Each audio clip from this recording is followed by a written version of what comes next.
So welcome back to DecoyNoise and another episode of Am I the Antagonist in Am I the Antagonist for moving countries when my friend is a single mother and relying on me?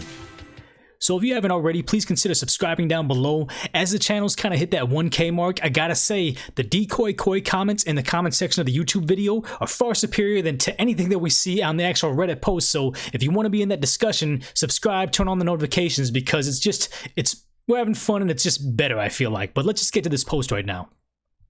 So OP writes, "This is the throwaway. I'm just gonna jump right into the story. I, a 29-year-old female, have a friend who's a 28-year-old female. I will call Stacy here. Stacy and I have been friends for over a decade now, and I do love her. I would say she's one of my best friends. Stacy got pregnant by a fling about 5 years ago and decided to go through with the pregnancy and keep the child. Although it was clear from the beginning that the father would not be in the kid's life, he has nothing to do with the kid or Stacy. I am child-free. I get along with the kids well, but I never wanted any of my own, because I don't like how they affect everything you do in life. While Stacy was pregnant, my roommate at the time moved out, and Stacy asked to move in, for just about 1 year until she got back on her feet. To be honest, I did not like the idea of living with a newborn at all, but Stacy was desperate, and I wanted to be a good friend. Stacy moved in while she was in the last trimester of her pregnancy. I helped her a lot. I was there when she gave birth and basically helped her raise the child, who is now 4 years old. Stacy did not have a job at the time, so I was paying rent for almost everything else she and the kid needed. She got a little help from the state, but in our country, if you live together, you were on the hook, so most of the expenses were covered by me. This was pretty expensive, but I pulled through, because I wanted to be a good friend. Back then, I just got my degree and started working, so I earned money and we managed. I love Stacy and the kid, but I always wanted to help them, but I will be honest and admit that this made me somewhat resentful. I never wanted kids, and now I'm financing and supporting a child that I never decided to have. Stacy always found a reason why she cannot move out, and I let it slide. This affects me a lot. I do a lot of childcare for her. I have way less free time than I would have if there was not a kid living with me, and I have way more expenses because although Stacy has a job now, I cover way more of our bills than she does. I always had this dream of moving to a specific country and decided I will do so as soon as I can due to the situation we are in right now. Last week I talked to Stacy about it, and I told her, since this was always my plan, I expected her to somehow understand. She flipped at me. She cried and screamed on how I cannot leave her and the kid, how she cannot raise a kid on her own, how she does not want to be a single mother, and how she cannot pay all the bills. She said I am running away from responsibilities. This made me so angry. This is not my kid. She is a single mother. I never wanted a child, and this child should not be my responsibility. So Reddit, am I the antagonist for wanting to move countries and leaving my friend who is a single mother behind to deal with this kid on her own? So like I said, we're always going to give that decoy quote where I'm going to give my knee-jerk reaction, uneducated because I know nothing about this whole situation of being a single mother, but I mean, my knee-jerk reaction is I always want to give them a fair shake, and Stacy the friend is yelling at OP, not because she's actually mad at her. I think that she's just terrified. She doesn't want to be a single mother. She doesn't want to be starving out in the street. She's so used to having all her bills taken care of. She probably can't fathom what she's going to do without it. So maybe a little bit less mad at OP and a little bit more mad at the situation and just fear. Like, you can't blame her for being afraid for her and her child because they've had it so good for so long. So I do want to cut her some slack there. But the one thing is we're trying to say it on OP's behalf, saying that, you know, this isn't her responsibility. And just the idea that, you know, you don't want to delve into the idea like, okay, she kept it. Should she have put it up for adoption or not? She wanted to have a child. Okay, that's behind us now. But just the idea that she never planned on the idea of being a single mother after accepting single motherhood. So that old adage, it might be callous in this situation, but saying OP can tell her, poor planning on your behalf doesn't constitute an emergency on my behalf. And saying, look, you chose this. You need to figure it out. This is not my call. I did not tell you to keep the child. You did. So you don't want to see the kid as a punishment, but it's just, this is your deal. I'm an adult. I'm going to go live my life. And I know a lot of the backlash we're probably going to see in these top comments, controversial comments, and your comments down below is they're saying, don't punish the kid. Like, the kid is the innocent victim in all this if all of a sudden they were raised in this nice home, they were getting these type of meals, they had OP there to help raise her, so there's just like a second mommy, and they're probably used to that, and it's going to be very painful for her to see her move to a different country, possibly a different continent, and never see her again, so it's going to suck. But I also want to give everybody a fair deal and says, yeah, don't punish the kid, but don't punish good deeds. OP did not need to take Stacy in. OP did not need to do any of this, paying the bills and anything. So do you really want to punish her for sticking her neck out and putting her life on hold just to help a friend out? Like, you can't, that's not a good alternative in the situation. So I wouldn't think that you can just keep throwing that in her face and just accept the idea that she needs to be there for the kid until they turn 18. And the other idea is that just because Stacy was receiving help today doesn't mean she's entitled to help tomorrow. They just get to the comfort zone and think that you did it yesterday, I've grown accustomed to it, so now you can't take it away. Like, that's a weird sense of entitlement. And it's a situation where if you think that you can't take away support from Stacy, why are we coddling Stacy? Stacy's an adult. She's not a stray cat. Just because you fed them one day and they're going to come back tomorrow doesn't mean that she doesn't have the capacity to look after herself. Treat her like an adult so she can be an adult, so she can go out there and struggle. There are plenty of single mothers out there that are doing an amazing job raising amazing kids because they have to. And maybe, I'm not saying like, oh, we need to challenge Stacy, but just the idea that stop thinking that Stacy and the child are automatically going to starve because OP wants to live her life. She's an adult. She can handle herself. It's going to be okay. And also, the other facet of it is Stacy just needs to be grateful that she received the help or needs to say goodbye. Like, OP, I don't want to say OP needs to go on the offensive, but OP can sit Stacy down and say, hey, look, prove to me that we were actually friends and this wasn't transactional. Like, were we really friends, or was just your appreciation of me just contingent on the money? Because if I take away the money and I take away the childcare and all of a sudden you hate me, that means that we never had a friendship. That means that none of this ever mattered. That means that you didn't respect me as a person and a friend. You respected me as a meal ticket. And as harsh as that may be, that would be the truth. Like, say, hey, let me walk away from this situation being fond of the memories I have of you and your child, and not, I can't believe for those 5 years I let them walk all over me and they never even gave a crap about me. So, not to pressure Stacy into admitting that she was, like, you know, the antagonist here, but maybe that's something to bring up in a little bit later on. Like, hey, okay, you've had some time to kind of internalize, think about what happened and how you feel about the situation, how you feel about me as a friend. So, are we still good? We're still good. Can we shake hands? Can you be fond of our memories? Because if not, I wish you luck in the wars to come, because we were never friends. Like, that disproves it. But I mean, obviously, Stacy needs some time to kind of think about the situation, internalize it, get over the fear, and know that, like, you know, reassure herself that she's competent and she's going to be able to take care of her responsibilities and can't blame OP for something that she got herself into. So, I mean, pause the video. Give me your comments, give me your feedback, give me your knee-jerk reactions before we go through those top comments and those controversial comments, because like I said before, DecoyNoise, you guys are coming through. You guys are teaching me things. I'll do a story about veganism. You'll tell me all the different types of vegans. I'll do a story about a sick dog, and there'll be a veterinarian that goes on there and gives me feedback. So, I mean, earn yourself that DecoyNoise coin on the DecoyNoise website. At some point in time, it'll be worth something. You'll join the secret society, whatever that is. Maybe it's a Discord channel. I don't know yet, but you want that coin while it's still cheap, as in I'm just giving them out for good comments. But I mean, pause the video, give me your feedback, because we're about to get into the top comments, which are usually a little bit more enlightening. So the first top comment is, not the antagonist. You're right. She is a single mother. She made her decision and stuck with it. You can't put your life on hold because your friend doesn't want to be exactly what they signed up to be, which is, one, callous, but life is harsh. Life is, that's what reality is. Let's go read on. The reply is, thinking about it a bit, I wonder if the reaction was more out of fear, if anything else. She's been in a nice safe place for a few years and suddenly finds out it's coming to an end.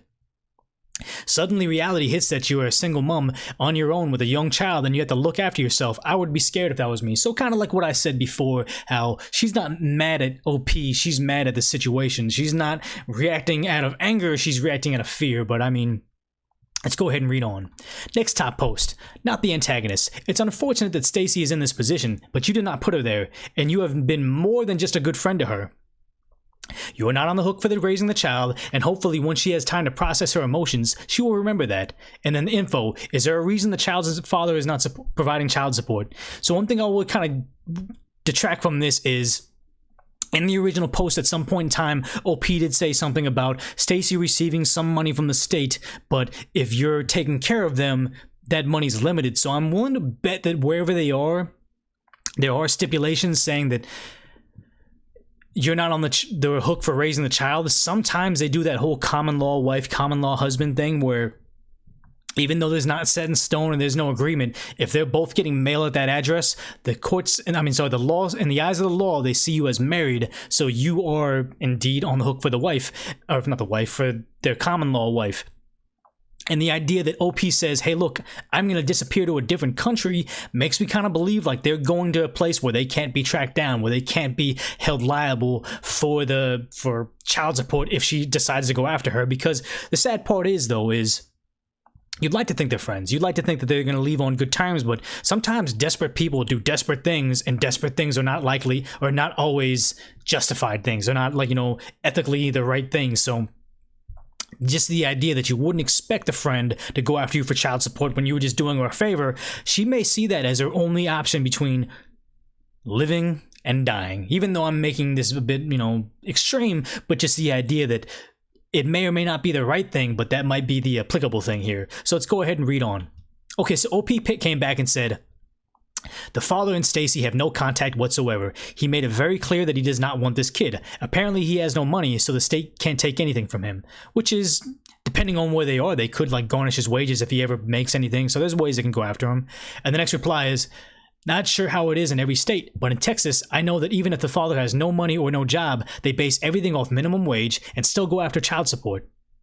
At the very least, she's getting his tax returns if he gets them. So that rate may be negligible at best, and that kind of loops back into the idea that maybe she doesn't want to go after the father because it's easier to kind of be attached to OP. It's more financially beneficial for her to go after OP. So let's kind of read on. Not the antagonist, not your kid, not your problem. You did more than your time, and you showed that you were the best friend she had. If she wants to throw a temper tantrum, let her. Just don't let it bother you or keep you from your dreams. She's going to be loud and petty until you leave. But once you're gone, you don't have to worry about it anymore. Be free, be happy, you earned it. And I guess that's the thing is, she can kind of, OP can put it back on Stacy saying, I've made up my mind, I'm going.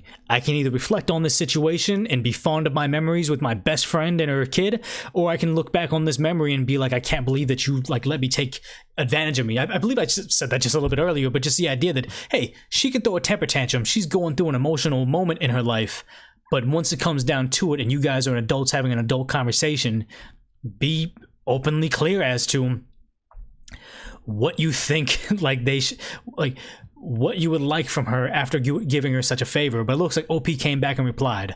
OP says, thank you. I needed to read this. I'm kind of sad because I do see how this will make her life harder, but I also feel like I made her life easier than what she actually signed up for, and it's harder by deciding to raise a kid on her own. I feel trapped here, and I don't want to spend my life being a parent to a kid I never wanted and had no part in conceiving. It just makes me sad to know that this could end our friendship for good, and I'm also sad about how she seems to have no empathy for me. She always knew I never wanted kids and that I wanted to move to this country someday. If it wasn't for her, I actually would have done it way sooner. And that's the thing, is maybe she's actually kind of coming to the realization that, hey, I was just Stacy's meal ticket. I wasn't her friend. She didn't care about me really. So I kind of feel like everything that I said is being validated now, in the sense that when I'm thinking her approach to the situation should be is exactly how she's handling it. But let's go ahead and read one more top comment and then move on. Not the antagonist, and you're correct. You're not a parent, she is a parent. This is not your child, this is her child. You've helped immensely, more than most friends would, and are no way the antagonist for wanting to carry on with your life right now. And then the next reply was, not the antagonist. What the heck did I just read? You're a female flatmate and you're on the hook to pay for someone else's kid? What country is this? I feel for the child involved. They, of course, are innocent. Your friend, on the other hand, is a nutty buddy. I really hope this is fake. Shaking my head. And then OP came back to reply saying, it's not about the kid. I'll explain. In our country, when you live with someone and one of those people needs help from the state, your finances are calculated together, meaning they count all the income of the people living there and they calculate what is missing to somehow survive. So they counted my income into this calculation and gave her just a small amount of each money each month, meaning I was responsible for the rest. I hope I explained it's somewhat understandable, and OP did explain it pretty well, saying that the state will just cover the difference. So maybe it's a good time to remind Stacy, saying, hey, once I'm gone, you're missing the childcare, but you're about to get your rate bumped way up. All the money I was sharing with you is going to become 100% your money. So this actually could help her come out more financially ahead. But just the idea that it probably was more just in the financial thing. It was like, you know, sorry, childcare. It was emotional support. It was like, you know, everything that was entails like, you know, raising the kids. So I see how, like, you know, the money may not be the entire story, but it is enough to freak her out. So maybe once she hears that and understands that she's not going to be left high and dry, she will have a better time with this. But like I said, the top comments give us good perspective. Controversial comments are oftentimes more entertaining, but sometimes we do find gems in there that are more just a different perspective on it, and then it just got kind of swept under the rug because it came too late to the post. But let's go ahead and read the top post. I hope you guys are hooking up because you're totally getting screwed. Okay, I can see why that's controversial, because Am I the Antagonist is about good advice, not just memes and stuff. The next top comment, or controversial comment, they got negative 18 points. It says, they need more information. Are you dating Stacy? And then OP comes back and says, no, never have. We are both straight women. I only date men. So I don't know why that got controversial replies, because that's a valid reason. Like, if she said that, if it came out where OP didn't address it in the beginning, that OP and Stacy were dating and they were like, you know, a committed couple, that would be pretty terrible for her to say, like, hey, look, we started dating, I'm raising this kid, now I want to move on, I'm breaking up with you, I'm dumping the kid on you, and also I'm gonna go live in a different country. Like, that would be hard, because then she'd be heartbroken. But now we've kind of clarified that. So I don't like the idea that they downvoted somebody with a valid situation-changing question. I mean, I'm glad we got to it. So let's go ahead and read one last controversial comment. So, I need more info. They ask, were you ever clear to Stacy that she was only moving in for a limited time, or that you wanted to move, or that you needed to get a job to contribute to rent, or did you agree to help her and not speak up / immediately back off whenever it came up? And then nobody ever seems to. OP came back and says, yes, I only agreed to this for 1 year. The agreement was that Stacy would move out after a year, find a job, and put the kid into childcare. After the 1 year, she said it was too soon for her and she cannot give up the child into childcare. So we agreed on 6 more months. This went on and on. There were always reasons why she cannot move out, and I let it slide. But all this time, I always told her that my dream was to move to this country and that I don't want kids. So it sounded like OP's 100% exonerated. Like, they were always honest with the idea that they wanted to move on. They didn't want anything to do with the kid, and they were just doing a favor. Just because she finally put her foot down and says, my life can no longer be on pause, I need to get back to it, doesn't mean that she's the bad guy. Just means that she's standing up for what she wants. So, like I said, in decoy court, we're going to take all the information, compile it up, and give us some decoy deliberation. I'm going to go ahead and say that OP is 100% not the antagonist. Stacy is very lightly in the antagonist, just because hopefully she's just acting out of fear, and this is actually not an argument between the two of them. She's just afraid. So, like I'll say, is the decoy deliberation, what's the sentencing for Stacy in this situation, is just reality, is just life's gonna get a lot harder before it gets easier, but you know what? Maybe she'll be better for it. So like I said, drop your comment down below. Let me know what you think. Even diss me, I don't care, I got thick skin. Earn yourself that decoy koi coin, because later on it'll be worth something. But like always, if you made it this far in the video, I really appreciate you stopping by, hanging out with me, enjoying the furlough I have when I have it, because it's just 2 episodes every day. If you haven't already, please subscribe down below so you can get into the juicy part of the conversation that happens right off the bat. Go to DecoyNoise.com to see the polls, give me feedback, see the Decoy Koi Club, and also check out the Secret Society. But I mean, if anything else, just kind of stick around, because we got more Decoy Noise coming up next.